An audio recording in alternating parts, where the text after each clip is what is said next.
Hi everyone, in this video we're going to be recapping our understanding of microscopes. Specifically, we are going to be reminding ourselves what the job of a microscope is. We're going to be looking at the terms resolution and magnification, and most importantly we're going to be able to calculate the magnification of objects, but also use the magnification and the size of an image to calculate the actual size of an object. Usually this is a cell or a part of a cell. First of all, just as a reminder, microscopes are a way of us looking at things that are very small, too small for us to see with a naked eye. They do two things. They first of all make things appear bigger, in other words they magnify them, but they should also increase the amount of detail that we can see. In other words, they increase our ability to distinguish, so see, between two objects that are very, very close together. In other words, resolve them. However, as you'll learn in a later lesson, some microscopes are really good at doing this, electron microscopes, and some microscopes are not as good at doing this, light microscopes. So as I said, magnification is how much larger the image that you see is compared to the actual or real size of the object. For example, here is an earwig. It's a very small object. We can increase the image of the earwig by magnifying it first 30 times bigger than it actually is. So we would say that this image of the real earwig is 30 times bigger, so it has a magnification of times 30. And we can increase that even more to 600 times bigger. So the image of the earwig that we can see is 600 times larger than the actual or real object, which is the earwig. So we would say that in this image the earwig has been magnified 600 times. Notice how magnification doesn't have a unit, but we often put times and then the number to signify how much bigger the object is. However, just making something bigger doesn't always give us the information that we need. We also want to see the details of an object. For example, in each of these images we have magnified the dog's nose, but you can see that by the final magnification we are now unable to see the detail, and that's really important for looking at cells and subcellular structures in more detail. We call this ability to distinguish or see between different points that are very close to each other resolution. If something has a high resolution, we can see it in detail. If something has a low resolution, we can't see it in detail, and that's not very helpful when we want to look at cells or subcellular structures. We're going to pause now and do a quick checkpoint. Read the question and pause the video now for 20 seconds while you choose your answer. Restart the video when you've chosen your answer. So the answer is A, make small objects appear larger. The reason why I haven't chosen C is because, as I said earlier, some microscopes, namely light microscopes, actually don't provide enough detail. You need an electron microscope to see in the higher resolution or for objects to appear more detailed. Pause the video again for 20 seconds while you choose your answer and restart when you've finished. So the correct answer is D. Resolution is about the level of detail that you can see in an image that's been magnified. In other words, can we distinguish between two points that are close together?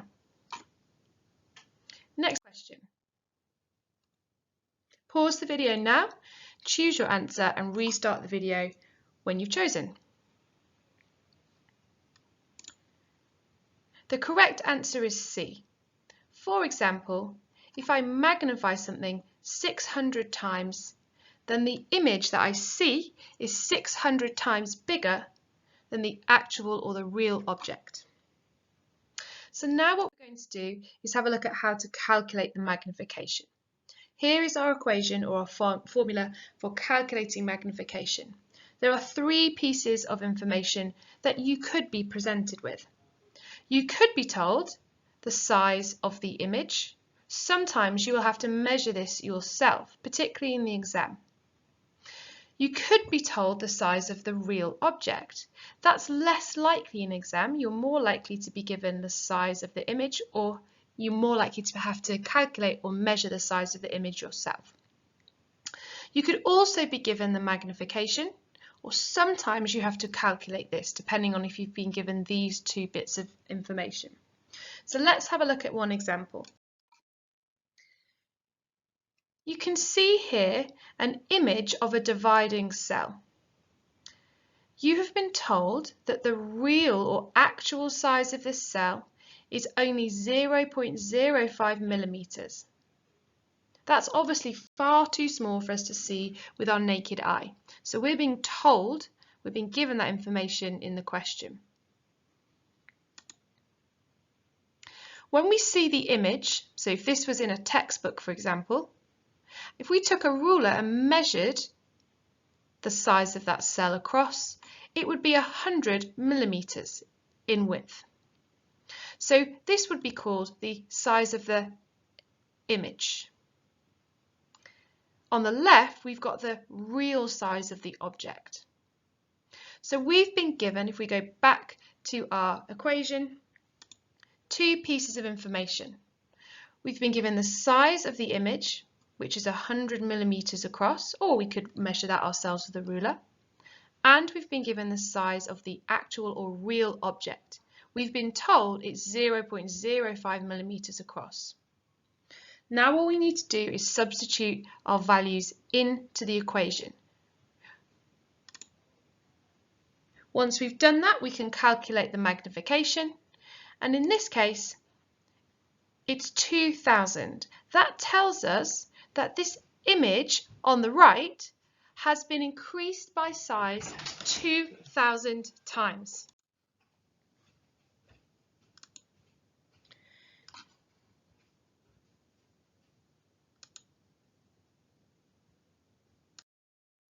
However, in reality, the example that you're asked to answer is usually a little bit more difficult than that.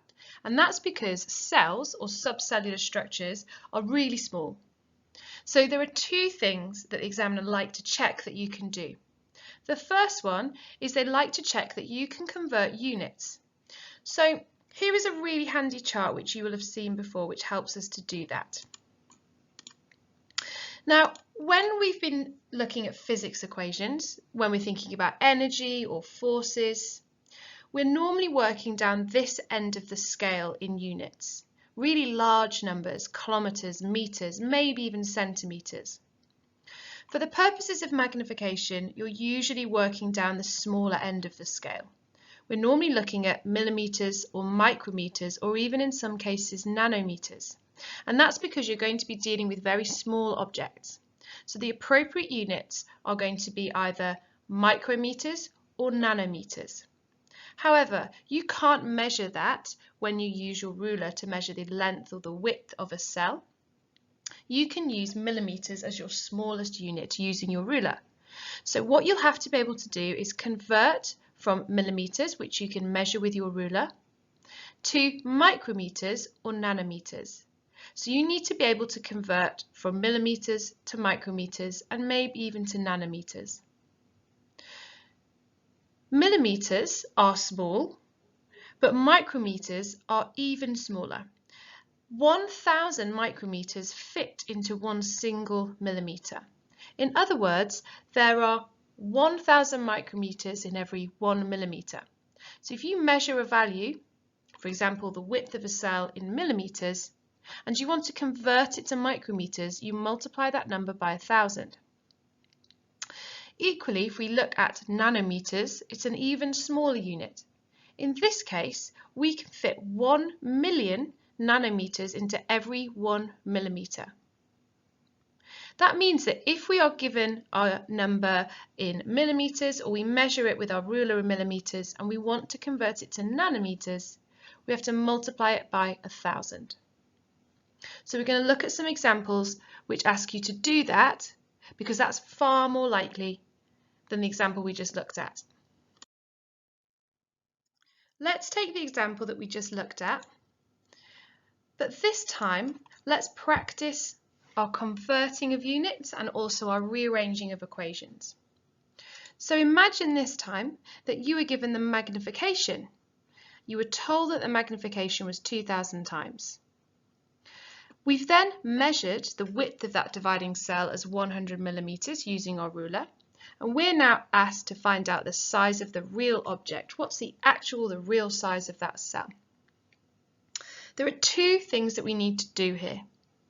The first thing that we need to do is rearrange our equation so that we can find the size of the real object. Remember, when we rearrange an equation, we want to make something else the subject of that equation. In this case, we need to make the size of the real object the subject of that equation. To do that, we need to do the opposite operation. In this case, because 100 millimeters is divided by the size of the real object, the opposite of dividing is multiplying it. So we're going to move the size of the real object over to this side, multiplying that by 2,000. Then to finally move 2,000 onto the other side of the equation, so we're left just with the size of the real object, we need to do its opposite operation. In this case, divide by. That leaves us with an equation that reads the size of the real object is equal to 100 divided by 2,000. When we do that calculation, that's not our final answer, because we're dealing with a cell. And cells really should, when we're measuring them, be given a unit of micrometers or sometimes even nanometers. The reason for that is that they're very, very small. So millimeters is not really a suitable unit, and usually the examiner will ask you to give it in micrometers. So therefore we need to check our conversion chart, and we know that for every 1 millimeter there are 1,000 micrometers. In other words, we take our final answer of 0.05 millimeters and we multiply it by 1,000 to get the same value but in micrometers. That gives us a final answer of 50 micrometers. In other words, the cell is 50 micrometers across.